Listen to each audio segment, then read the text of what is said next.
আপনারা জানেন এই আপনার তুহিন আফরোজ যে আজকে এই আদালতে তাকে হাস্যোজ্জ্বল অবস্থা আমরা দেখলাম।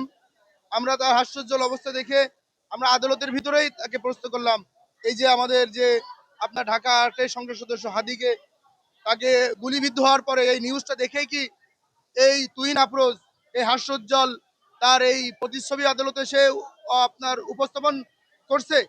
আপনারা জানেন এই তুহিন আফরোজ সে তার পিতা এবং মাতাকে সে একটা চুরি দেয়, তার বাসা থেকে বের করে দেয়। এবং আজকে এক বাদী এই বিজ্ঞ আদালত একটা শেয়ার মামলা করে দুটো বাস পুরাই সংক্রান্ত একটা চুক্তিনামা, যে চুক্তিনামাটা সে জাল জালিয়াতি এবং প্রতারণার মাধ্যমে সে সৃজন করে। সে তখন ওই বাদীকে বলে, আমি আন্তর্জাতিক অপরাধ ট্রাইব্যুনালের প্রসিকিউটর, ওই প্রভাব খাটিয়ে আমি 40 জন লোককে ফাঁসিতে ঝুলিয়েছি। তুই যদি আমার কাছে এই বাসের দাবি করিস আর টাকা দাবি করিস, টোটাল 78 লক্ষ টাকার উপরে সে এই জাল জালিয়াতির মাধ্যমে সে এই বাদীর কাছ থেকে আত্মসাৎ করেছে।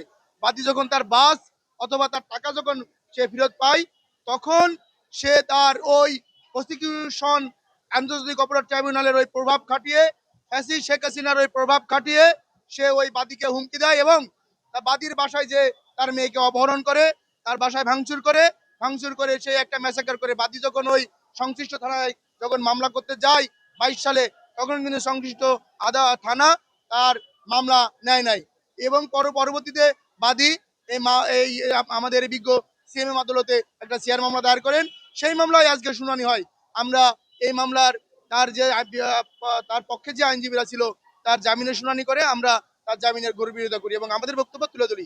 আদালত আমাদের বক্তব্য এবং আসামি বক্তব্য উভয় পক্ষের বক্তব্য সর্বানন্তে সন্তুষ্ট হয়ে তার জামিন নামঞ্জুর করে CW মূলে জেল হাজতে প্রেরণ করে।